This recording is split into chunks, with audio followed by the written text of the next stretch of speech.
Hello and welcome to The Take. I'm your host, Chesley McNeil. Each weekday, we're looking at stories, making headlines, and bringing experts from our community to give their take. Here's a look back at some of the top takes from this week and how those in the know are seeing those stories that impact you. What started as a simple call to law enforcement earlier this month has now sparked questions about law enforcement priorities and the broader treatment of crime victims, particularly when celebrities are involved. Last week, deputies in Forsyth County were dispatched to the home of rapper Glorilla. This was in response to a burglary in process while she was performing at the WNBA All-Star Game in Indianapolis. 3 suspects entered her home, then ran from the scene. They're still at large. While on the scene, though, deputies detected an odor and suspected narcotics. They got a search warrant, and authorities discovered what they called a significant amount of marijuana in a bedroom closet. Glorilla, whose real name is Gloria Woods, turned herself in 2 days later and was booked on felony charges. She posted bond the same day she was released. So this has raised concerns about whether victims are being penalized for unrelated matters uncovered during separate investigations. With us for analysis is noted defense lawyer and former Fulton County District Attorney Daryl Cohen. Good to see you, Daryl. Thanks for being on the show. Good morning, Cheryl. Nice to see you. Good to be here. I'm so curious. What was your initial take when you saw all of this unfolding? Well, if you don't have anything to hide, you don't hide anything. So my view was she shouldn't have had the weed in her house. And obviously there had to be enough where the smell was overwhelming, and law enforcement on a call to protect her found, oops, we got to do it. How common is it for police to shift focus from investigating a violent crime? So someone starts as a victim and then it totally shifts and then the victim is charged with something else? Well, it just depends. If what the victim has is open and notorious, if there was weed all over, if there were guns all over, then law enforcement goes, wait a minute, we'll still investigate this, but we're going to have to investigate the new one. If it's right in their face, they can't turn it down. They've got to do what they've got to do. And if you don't break the law, you don't have any problem, do you? This one's a little different, though. It wasn't right in their face in terms of what they're seeing. It was just based on a smell. Does that change anything? Circumstantial evidence. If I went to bed last night, there was no snow on the ground. I woke up this morning, there was snow, hardly likely in Atlanta today, and we know it snowed somehow. They smelled marijuana, and as a result of that, they executed a search warrant, and what did they find? Well over an ounce, which is a felony. Could it be considered a violation of her Fourth Amendment right, unreasonable searches and seizures? No, in my view. Why? Because the police were inside of her house as a result of a crime taking place in her house. Her house was being burglarized, not robbed because people are robbed. The house was burglarized. While they were searching for clues, they smelled marijuana. As a result of that, they executed a search warrant and they found weed. So she comes back from the WNBA All-Star Game in Indy, comes home to Georgia. Could her voluntary surrender when she realized all that had played out while she was gone, could that help reduce potential penalties to come? Oh, absolutely. If someone who is charged with a crime volunteers, gives him, or in this case, herself up, the prosecutors, the DA's office, and the DA's office in Versailles is very good. They will likely reduce this, depending on the amount, could easily be reduced to a misdemeanor. But again, it depends on the amount and how it was packaged. You touched on this. I'm just curious overall, how do you see this eventually ending up for Glorilla, and what's the takeaway for everyone else watching this? Well, it starts with she did the right thing by turning herself in. So what I see happening is either a reduction to a misdemeanor or a very light plea of guilty to something other than possession with intent to distribute. To everyone else, if you're going to have something illegal in your house, accept that if it can happen, it will, which means you could have any number of reasons for a police officer or officers to come into your house. So make sure, if you've got weed, as an example, a joint or two. Don't have enough to help the neighborhood.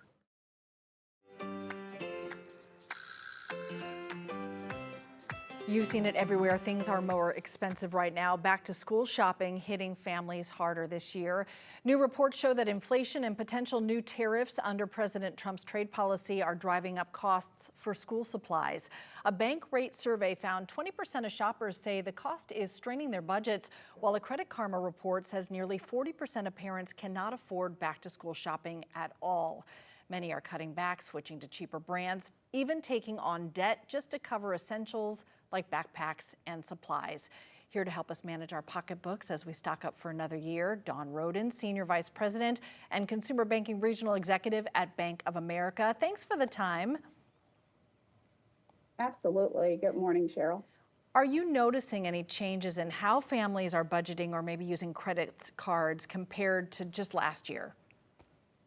Well, absolutely. And we are absolutely asking families to start by creating a very simple, realistic budget. I mean, families have to start out by listing essentials, things like supplies, textbooks, clothes, and set a spending limit. They have to track their purchases to stay within budget. Using tools like Bank of America's Better Money Habits can help parents and students both build smart budgeting habits that reduce financial strain and help overspending when they hit the stores. Are there any signs that the back to school spending season may be evolving into more of a year-round expense cycle for Metro Atlanta families instead of that big, bulky expense that comes right at the start of the year? Absolutely, but what families can really do is focus on the essentials. They can plan ahead instead of taking on that bulk. They can take advantage of seasonal sales and discounts. They can create, clear back to school budgeting. Again, they can give families that visibility into where their money is going. I talked about Better Money Habits. That offers tips into managing day-to-day expenses and understand the costs without losing sight of their long-term priorities. And again, that bulk that we talked about, that can be spread over time because they can take advantage of those sales and really look at their costs instead of, bulking up. If someone just cannot afford everything on their child's supply list, what are the best options for finding some help and especially finding help without maybe the stigma someone might feel is around that? Really, the one thing that parents really should do is look at what makes the most sense around their finances. And so the big thing that they should do is look at young children being the most important. The help that they can do, the help that they need is looking at the things that they have, budgeting, planning, treating back to school like any other recurring expense. Set a cap, stick to it, don't sacrifice long-term savings. That better money habit that I talked about, that really allows them to really chunk down the things that are the biggest expense, and the big help that they can seek is the expense they don't really want to lean into. I think about, especially for parents, the pressure that comes around money, but really that's true for any individual. Pressure is pretty immense right now, even as inflation has been trending up a little bit. When we look kind of wider scope, even beyond back to school, what are you seeing as the biggest hurdles people are facing in the year ahead?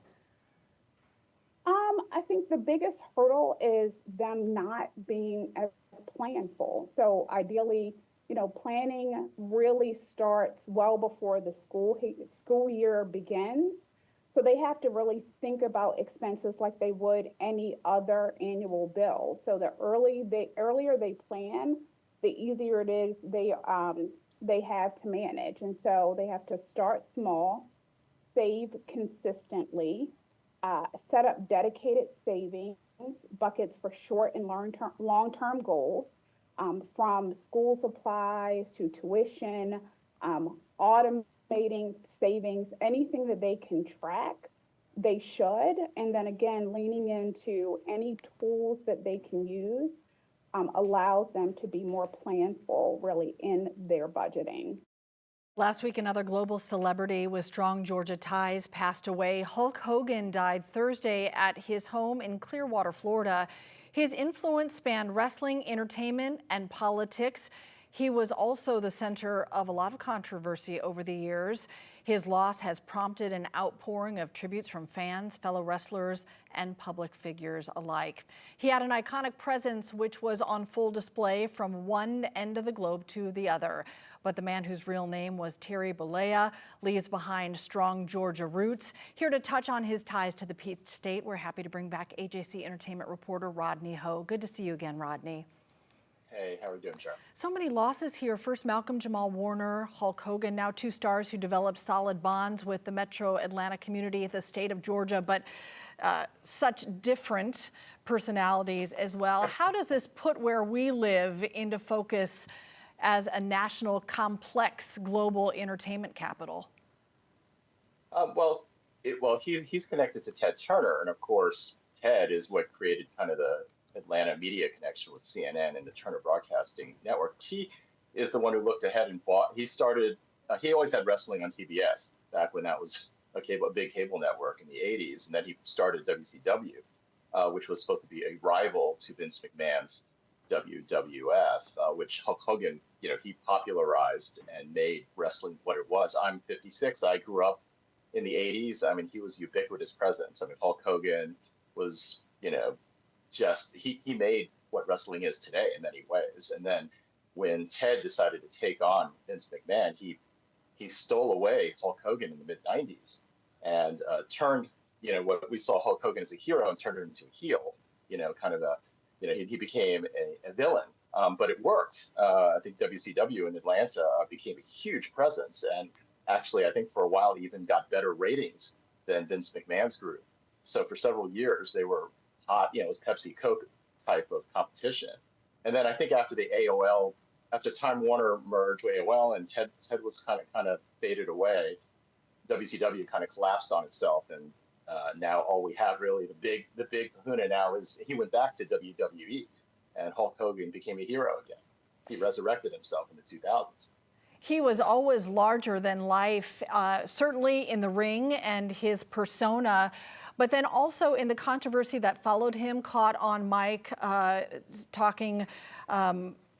making racist comments, saying things against Kamala Harris at a Donald Trump rally. How complex of a legacy does he as an entertainment and as a person leave behind? I think it's like a lot of things. Do you take on their character and embrace the character? And we have these complicated legacies with a lot of people. We love Dr. Huxtable on the Cosby Show, speaking of Malcolm Jamal Warner. But the person is a lot more, if you can differentiate the two, you can appreciate what Hulk Hogan did in pop culture, or you can not forgive him for whatever he's done as a person.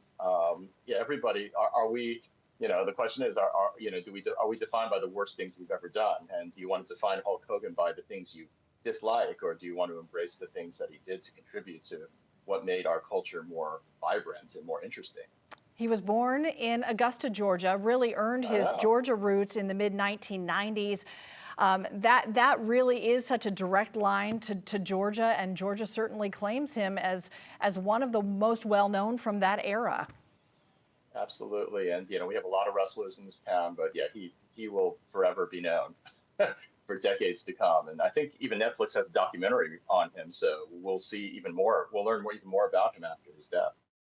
First, we didn't really need to carry cash, right? And for better or for worse, now we're at a point where we don't need a credit card or a debit card. Let's bring in consumer expert and friend of the show, Morgan Ward. Welcome back. Thank you. All right, you need to break down for us this paying without a card, and is it making us buy more stuff? It's definitely making us buy more stuff. So about 80% of consumers now use these different contactless payments, so Apple Pay or one-click payment. And what it does is it essentially removes the friction and the pain of payment. And some research has found that people are more likely to purchase more stuff because it's almost like we didn't pay for anything at all. So about 23% more per transaction when you're using a clickless or easy kind of payment where you don't actually transact with cash. Okay. Do you think we're becoming a completely cashless society? We're on our way to that?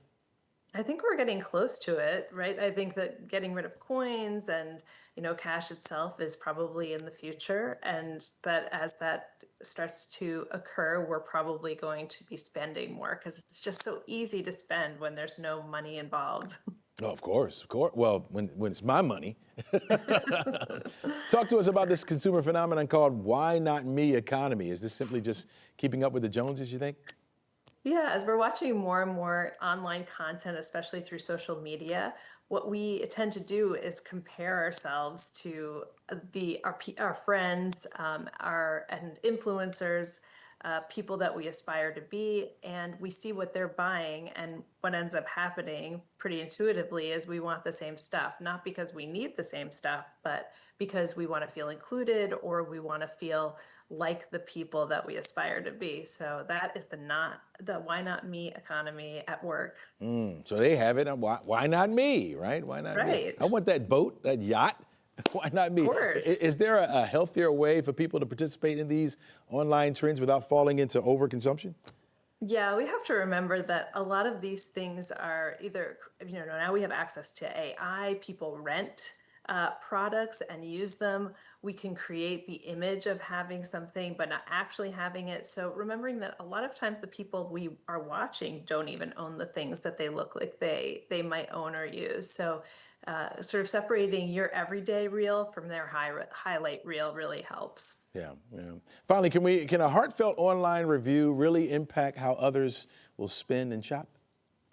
Yeah, we know that people read other people's reviews. Something like 90% of people use others' reviews of products and experiences. But what we didn't realize was how much writing a review ourselves causes us to feel more inclined to purchase a product. So if I tell you publicly that I really liked it, it reminds me that I actually really liked it and I'm more inclined to make the purchase again. So that personal endorsement is not only external, it also reinforces my own feelings of positivity towards the product or service. Yeah, Morgan, if you said you like a thing, I would certainly say, okay, well, I'm down with that. I got it. I got it. What advice would you give a consumer who's trying to read between those emotional lines? I think it's important to recall why you're writing a review, that just because you're saying something doesn't mean that your feelings about this thing can't change or that they're more nuanced or that it doesn't always make sense to purchase this product, even if you've said out loud and publicly that you like it. Secretary of State Brad Raffensperger's office announced that it had wrapped up part of its audit to clean up voter rolls in the state of Georgia. Now, more than 218,000 people were sent mailers from his office. These voters, who are listed as active voters but haven't had any activity in the past 5 years. These people will now have to respond to that mailer or they'll become inactive voters and could eventually be removed from the voter rolls by 2029. In a statement, the Raffensperger said, quote, "Every voter in Georgia is in control of his or her voting registration status. Transparency helps shore up voter public trust in the accuracy and integrity of the entire election process." This comes as one organization is opposed to that purge and is offering folks a way to see whether or not they're on the Secretary's list, all right? And so here with the Fair Fight Action is CEO Lauren Grow-Wargo. Welcome to the show. Good morning. All right. Before we get into the search tool that we want to get your reaction to what Secretary Raffensperger had to state this morning. Look, we don't believe that the right to vote is something that should be taken away. We believe that if you're a registered voter and you decide not to vote, that is a valid choice. We obviously encourage people to vote, but we believe your right to vote shouldn't be taken away just because you've chosen not to vote. And so the Secretary of State has initiated a purge of about 500,000 Georgia voters. Voters have until August 20th to respond to their local county or to the state's letter that you talked about to make sure that they stay on the rolls. We think this purge is anything but routine. It is massive, coming on the heels of massive purges every 2 years.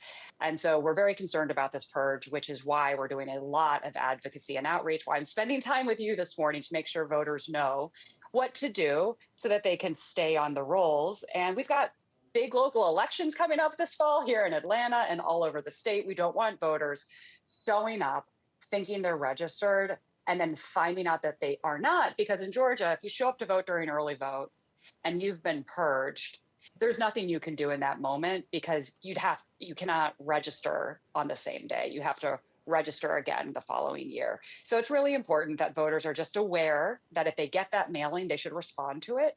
Or you can contact your county board of elections. And to your point, we have a tool to make it really easy for you on our website. Yeah, talk to us about that search tool.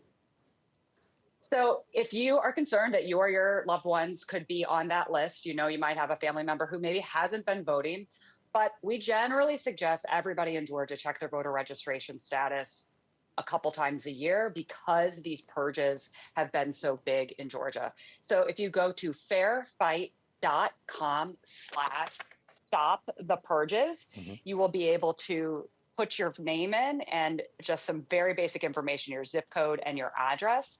And you'll see if you're on the list or you'll see if your spouse is on the list. And at any time, you can go to the state's My Voter page and check your voter registration status. But right now, because of this massive purge, we've set up this tool for you to see if yourself or your loved ones are on the list. Keep an eye open for the mail, but mail is not great right now in Georgia. I know 11Alive has covered that we have continued to struggle with postal issues in our state. And so that's why we don't like the fact that the state is using any kind of postal data to purge voters. We've had massive postal delays. Last I checked, we were the second worst in the country. So highly suggest call your county board of elections. If you go to Stop the Purges, fairfight.com/stop-the-purges, you can get that contact information to call your local county and make sure you stay on. We are very upset that the Secretary of State has chosen to do this, what we believe is a very big partisan political purge, but we want voters to be empowered to advocate for themselves and their family to make sure that you're able to vote in Georgia if you would like, or that if you want to skip an election, you're absolutely able to skip an election, though we encourage everybody to always vote. More gun violence across metro Atlanta. One scene unfolded in Henry County along Howell Drive, this near Locust Grove and just east of Cole Reservoir. The 11Alive storm tracker was over the scene as law enforcement tried to piece together what happened. Now, we're told that one person, 17-year-old Sean Bunkley, was shot and killed. No word on what led to his death.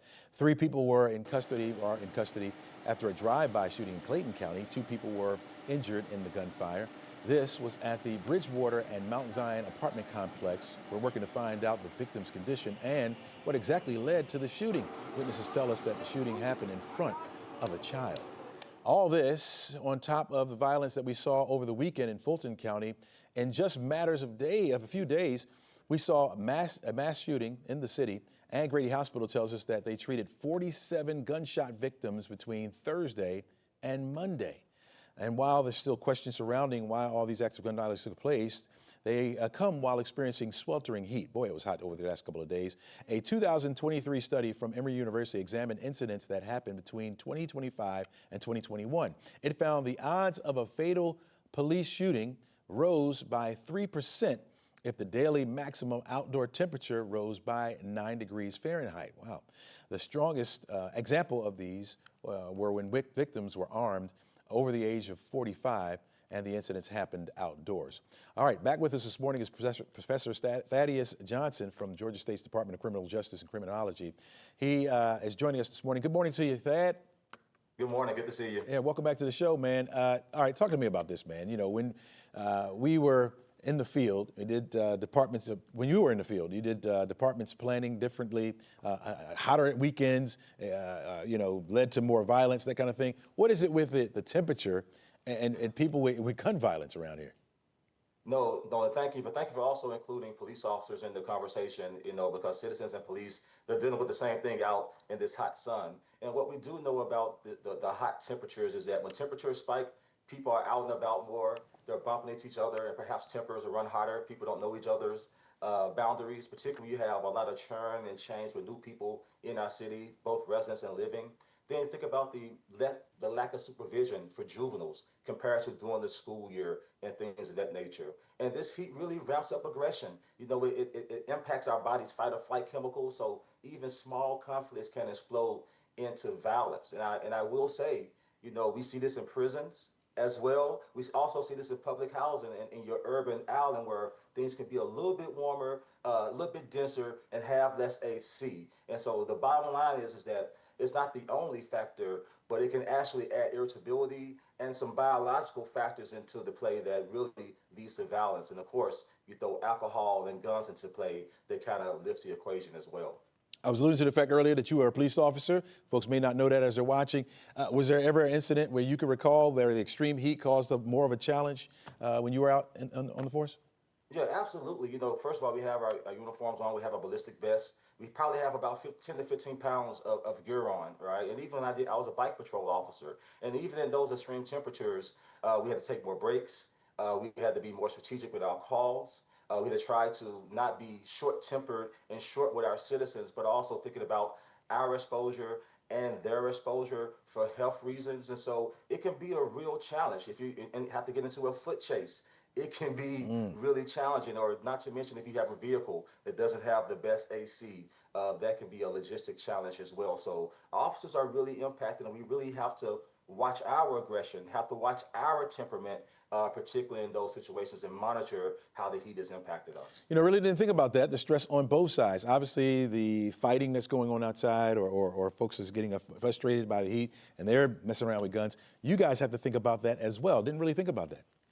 Yeah, absolutely. And then we start thinking about, when these, we have more liberal gun laws in places, over the last couple of years, we have to treat every incident like it could potentially be an armed incident. And so even how we approach citizens may be a little bit different now than it was when I was addressing these things. But you absolutely know that when you're out in the summer and there's a big party or there's a big event in the city, like we saw in Edgewood, there may be alcohol involved, there may be strangers involved, and we know there may also be guns in those vehicles. So that makes the policing job a little bit different in how we may even approach situations compared to maybe 20 years ago. So what's the approach? What's the best approach when temperatures get this hot, right? You have an incident out there. How do you approach a situation like that?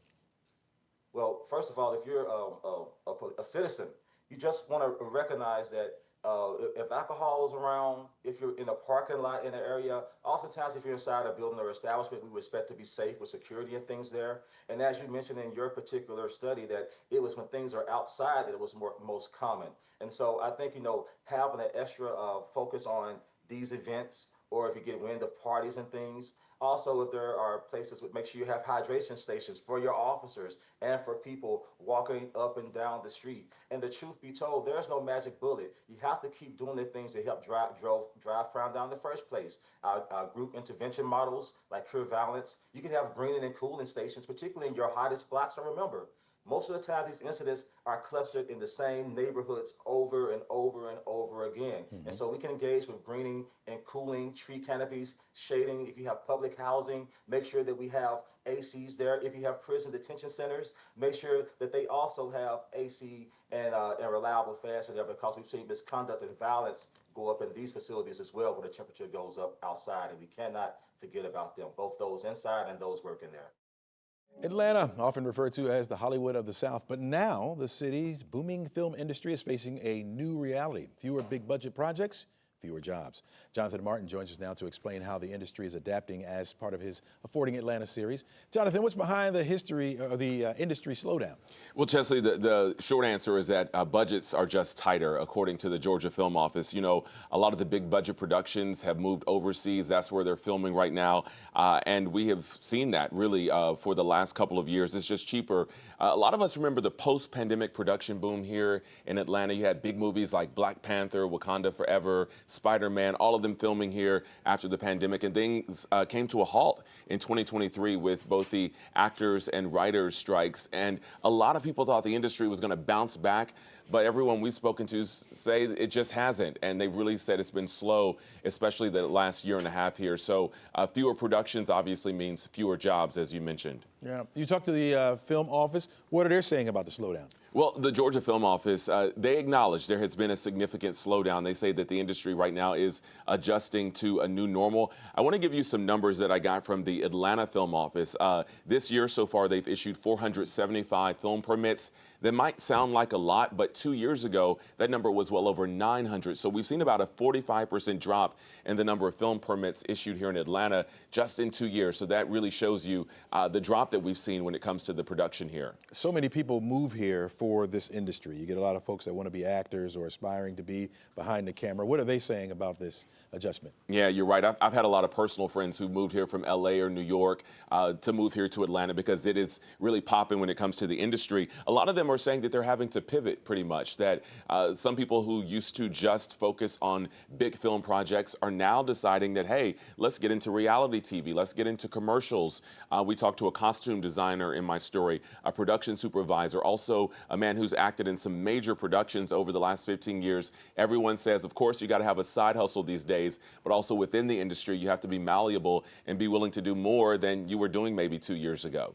Are you seeing the same with shows? Because there's a lot of shows being filmed here as well. Is it just with films, or is it with the shows that are filmed here as well? Well, it's a little bit of both. Right now, there are 4 films in production here in Atlanta. That may sound like a lot, but none of them are the big blockbuster films. But in terms of TV shows, there are 18 TV shows being produced here. So the TV industry, if you will, is doing a little bit better, but overall, it's still just a lot more expensive. So the big budget films are what we're seeing move to other cities and pretty much other countries at this point. Yeah. Is there any optimism out there? Is there any hope that things could be turned around? There is hope. We talked to some of the people, not only with the Georgia Film Office, but some of the actors. Of course, the Superman movie was filmed here last year. There's rumors that we could see more Marvel superhero movies on the way. But also, they also point out that Atlanta still has an edge over many markets. You have all the studios. Of course, we often talk about Tyler Perry Studios.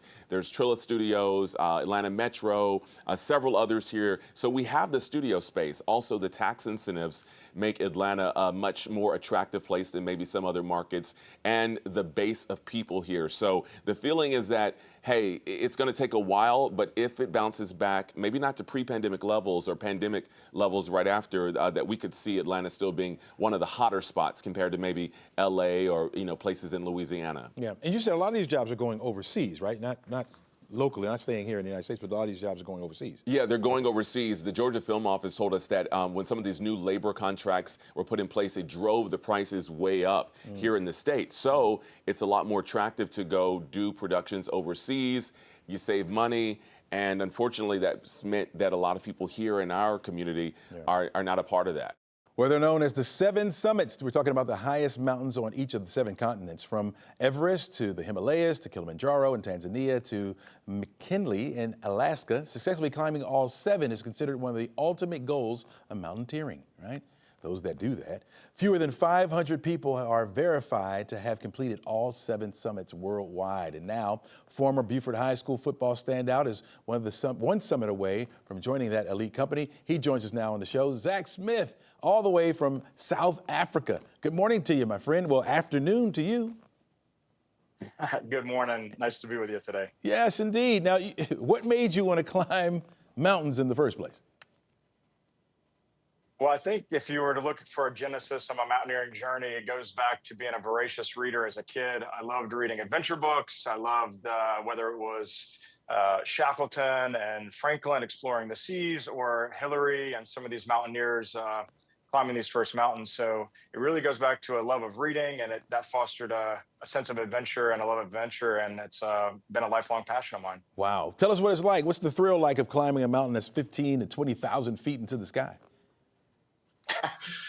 A lot of time the thrill comes afterwards. When you're actually climbing, it's hard work. It's each step might be 5 or 6 breaths. The way that I like to describe it is, if you think the summit of Everest is about a mile from high camp to the summit, and that takes most people around 12 hours. So if you can imagine you're walking 4 laps around the track, and it takes you 3 hours to walk 1 lap. That's how slow you're moving. And so your respiration rate and your body is just being pushed to the limit. So a lot of time you're just focused on putting one foot in front of the other. Yeah, you must like cold weather because these mountains are tall enough to only have snow at the top of them.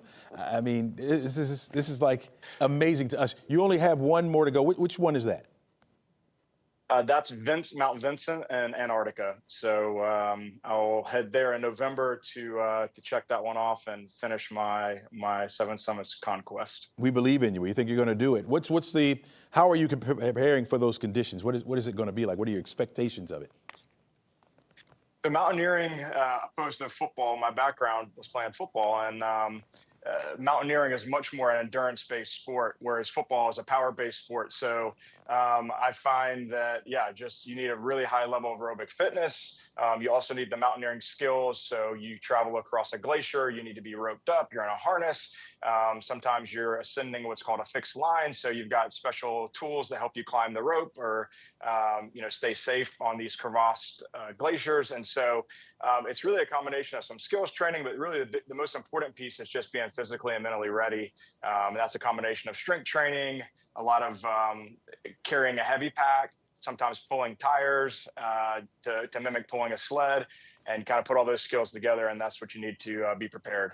Well, Mount Vincent may wind up being your favorite, but of the 6 you've done so far, which of those is your favorite? That's tough. They're all special in unique ways, but I most recently did Mount Everest back in May, and so that one's fresh in my mind, and I dreamed about climbing that since I was 6 years old, so that was a pretty special moment to stand on top on May 18th at 3 a.m. in the middle of the night and finally see that goal come to fruition. You complete this, what's next? I've been asked that a few times, and I've got so many things that I want to do. I've got 2 young girls, and I hope to have adventures with them. But I think for now, I'm just focused on the next goal. I don't want to get ahead of myself, and I'll let you know what's after that. You know what? When you complete it, I want you to come back to the show, man, and talk to us about it, bring us pictures and all that kind of stuff, man. We're rooting for you, okay? It's a totally different life. I mean, thank God. I depend on depend. If you know what I mean. I truly depend on depend. Like I cannot control my bladder. Former Atlanta Falcon and Brave great Deion Sanders revealing that he's been cured of bladder cancer. He says the cancer that he suffers from could have been much more dire had it not been caught when they found it. Joining us now is out of Denver, is medical contributor Dr. Pau Coley. Welcome back to the show. Nice to see you, Chesley. All right. Is this a rare cancer, doctor? In other words, is there a reason why it hasn't gotten much attention up until now? It's interesting. It's actually much more common than you think. Men are about 3 times as common as women to get it, and we think it's because of hormonal effects on the bladder. We also think it's the way that men clear toxins from their body. So as you can imagine, the urine eliminates toxins from our body, so men tend to accumulate more toxins in the bladder than women, and estrogen can have a protective effect on the bladder. So the lifetime risk for a man getting it is about 1 in 28. And the lifetime risk for a woman is about 1 in 91. And we have about 100,000 new cases every year. And I think the reason it doesn't get attention is because people are ashamed to talk about it. People are worried to go to the doctor. And it's one of those cancers that can sneak up on you. You can get blood in the urine, even microscopic blood, about 30% of the time and not even realize it. So is that the symptom? Because I remember Deion saying that he went in for something else and they found this. So what signs should we be looking for? So sometimes there's no symptoms at all. That can be about 10 to 20% of cases, which is why it's important to just see your doctor regularly and get a lot of those screening tests. But sometimes you'll see blood in the urine. And like I said, sometimes it can be microscopic. For some people, it'll feel like a bladder infection, but you don't actually have an infection. So you can have burning when you urinate, you can have pain when you urinate, you can have frequent urination or lots and lots of trips to the bathroom. Anytime you see gross blood, meaning you look in the toilet bowl and you see blood in your urine, that is never normal. So that requires an immediate trip to the urologist or to the doctor. But even if you're having some funny symptoms with the way that you're passing urine, as you get older, prostate issues can be common too. It's really important to get it checked out. Yeah. Deion Sanders, a public figure, obviously. Is there anything about his medical journey that stands out to you? He's had his share with his vascular issues with his toes, and now, of course, with this bladder cancer. What I am happy about is that even though his cancer hadn't invaded the wall of the muscle, so he had a high risk type of bladder cancer, but it hadn't actually invaded the wall of the bladder. It was just within the lining of the bladder. So it made it sort of a lower stage of cancer. He went ahead and picked the option of taking the bladder out completely, which is curative. Now, he could have stuck with the option, what's called a bladder sparing surgery, bladder sparing treatment where he keeps the bladder, gets chemotherapy in the bladder, gets a surgery done where he shaves off the inside of the bladder, but certainly that's higher risk for recurrence. So I think his choice was a good one. I do think he's going to have some lifestyle changes after that. It's very challenging to live with a neobladder. They put a piece of intestine and reconstructed it into a new bladder for him. And you can imagine that works completely differently than your own bladder. But I do think is raising awareness of this, especially in Black men who often are afraid, don't trust the system, are afraid to go to the doctor. It's really an important takeaway lesson. Yeah, I was going to ask you if there is one takeaway for families watching the story. What should they remember about bladder cancer? They should remember that we don't normally screen for bladder cancer. So colon cancer, prostate cancer, breast cancer, cervical cancer, these are cancers we normally screen for. Bladder cancer, much more common than we think, especially now as we get exposed to more toxins in our environment. And yet we don't screen for it, which means that you need to have your radar up. And that requires at least one visit a year to the doctor just for screening purposes so that they can look at your urine, make sure there's no blood, there's no protein, there's nothing else that suggests something wrong. But also you having your radar up, knowing your body, knowing symptoms, and trying not to minimize, because only 1 out of 3 men go to the doctor regularly. And that's really not an acceptable statistic. We need to make sure that we normalize healthcare in men and actually make it that preventive care, especially in men, is considered a sign of strength, not a sign of weakness. Tsunami warnings have been lifted across Hawaii, Japan, and most of the U.S. coastal regions after a powerful 8.8 earthquake struck off Russia's Pacific coast.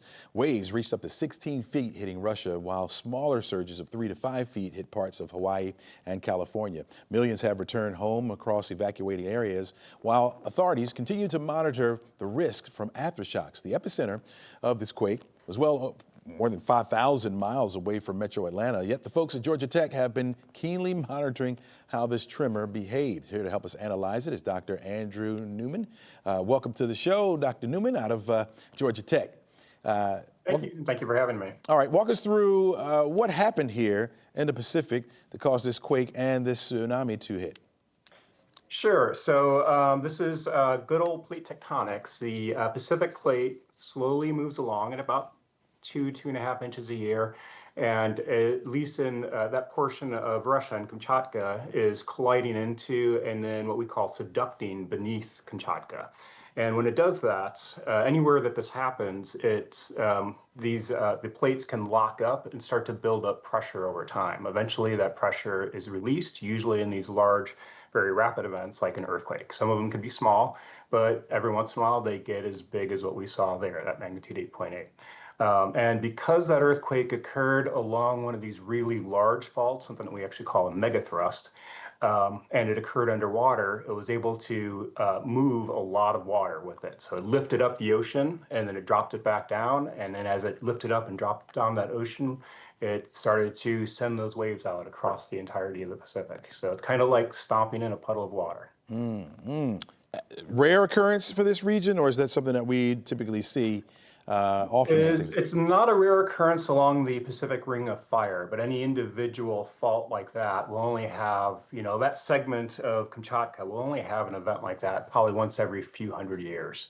But as you can see, we had not too long ago in Japan a magnitude 9 earthquake that is very similar to this. We've also had very similarly sized events, even larger events than this as well in Alaska, several of these over the last century, as well as in Chile and in Mexico. So we do have these really large earthquakes from time to time. Yeah, thousands of miles away from us, right?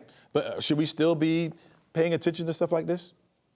Yeah, it's a globally impactful event, so even though the tsunami waves aren't going to reach us here in Atlanta, thankfully, we do scientifically, we still feel the tremors. We have seismometers across Georgia. As a matter of fact, I'm part of the Seismometers in Schools program, and so we have quite a few around the Atlanta area.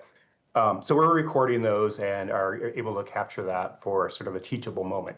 But as I said, it's a global event. And so these global, these really large earthquakes, they have the potential for really having major geopolitical effects in an environment. So you can imagine if you were to take out a really large city, no matter where it is, it's going to change policies and trade behaviors and things like that. Yeah, must imagine that technology has changed a lot over time. Huge earthquake here, no loss of life. What went well with this?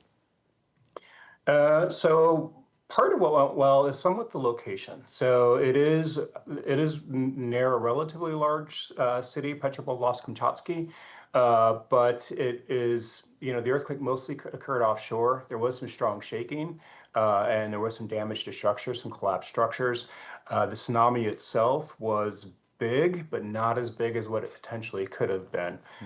We had really good warning. The global tsunami warning systems worked quite well for this event, giving pretty advanced warning all across the Pacific, so people knew what to expect, even sort of a worst case scenario and the timing of what to expect. So I think that worked well. Because places like Hawaii, and particularly Hilo, Hawaii, have been inundated time and time again by these really large tsunamis. In this case, it was about 6 feet high, which doesn't seem that high, but it's a 6 foot high additional wall of water, which is taller than most individual. It can very easily wash them out to sea.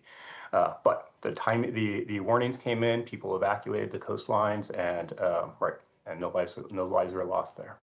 Well, it's been hot around here. Is that the reason why our energy bills are higher than usual? More than 60% of Americans say that in April, their electricity bill increased compared to just 1 year ago, and that increase has been going up ever since then, of course, because we've been experiencing this extreme heat. Well, power companies say the demand for energy is high thanks to the weather, but also aging infrastructure is cited as the major contributor to the spike in prices. So not only do we have to pay for the energy you use, we have to pay the company to upgrade their systems to bring us the air. And it doesn't seem like that's going to go down anytime soon because climate reports say we've been breaking heat records since the year 2000. Buckle in, folks. We're in for a ride on this one. We're going to be paying more and more just to cool off. That's all we have for you today, folks. Try to stay cool if you can. It's hot out there. Enjoy today.